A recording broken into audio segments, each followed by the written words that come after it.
Hello. I am here with the one, the only, Lucas from Dining on a Dime. Thank you so much for coming on the show. Yeah, no problem. Glad to be here.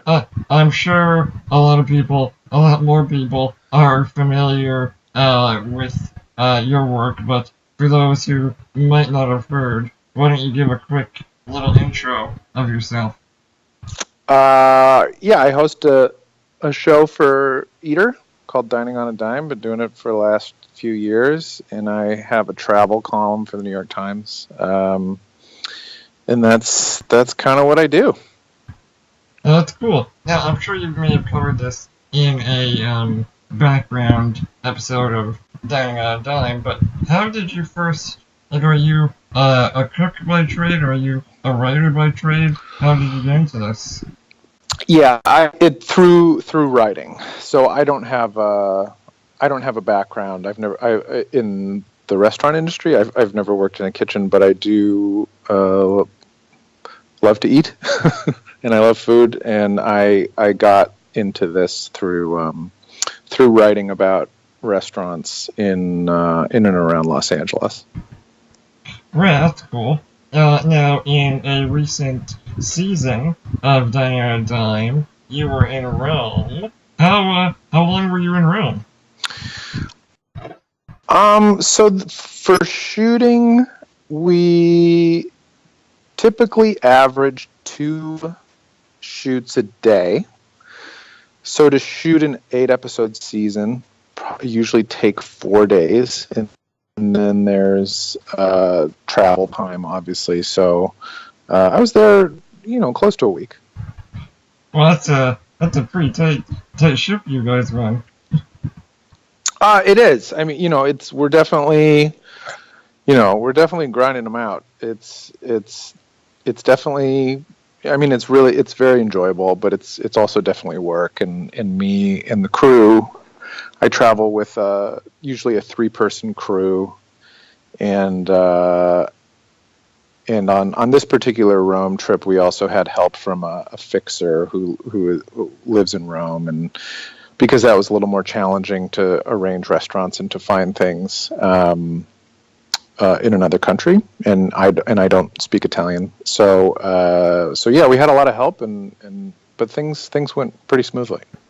Yeah, again, I'm not sure if at what point maybe there's a few more left to be uploaded, but I mean, you're hitting a few of the sort of famous spots as well, but you also found some like really interesting gems, like that Filipino place. Like, where do you find these sort of lesser known? Is it your fixer? Is it comments?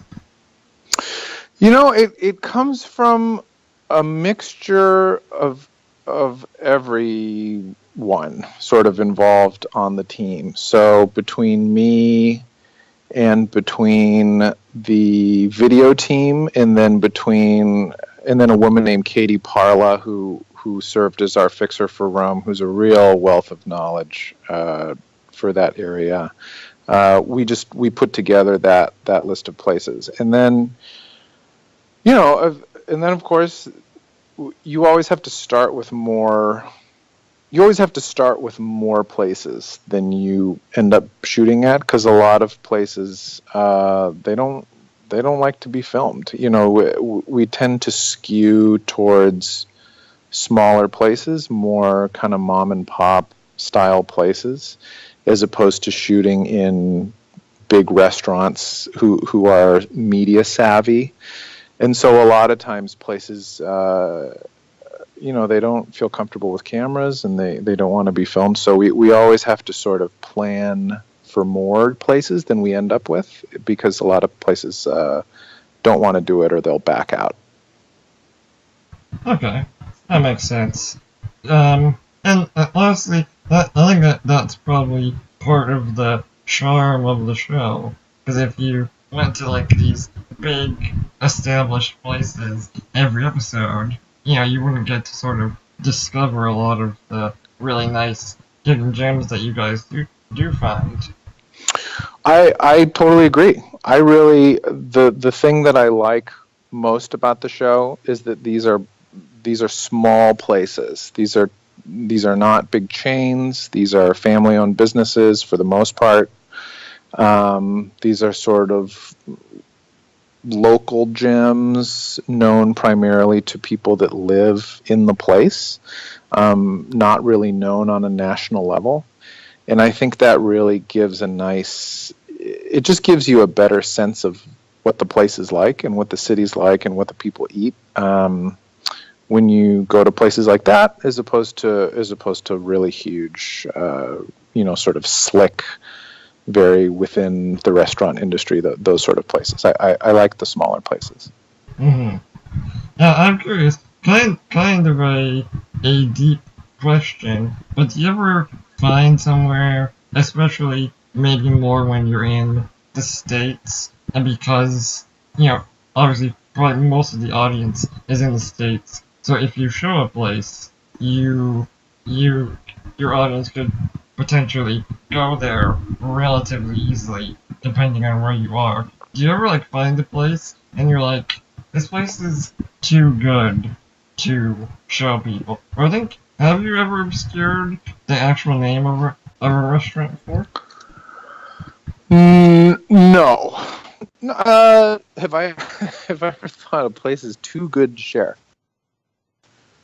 No. The only place I can think of where something even close to that has happened was a pupusa restaurant, which is a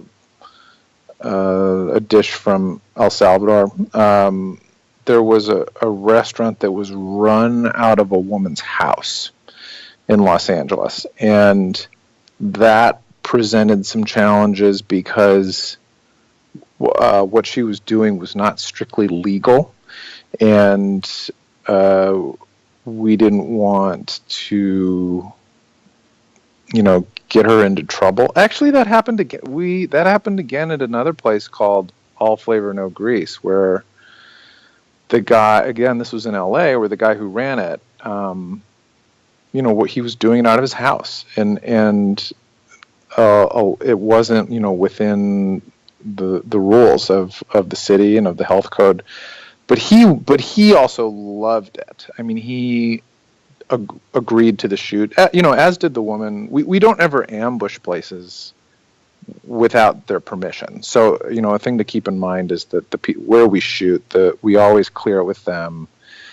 They sign the form saying we're allowed to shoot there, and so they're totally on board with that. But there definitely is a responsibility on our part, to think about, well, what could the potential consequences be for these businesses. But as far as, did I ever think, oh, this place is good, I want to keep it to myself? I've never thought that. No.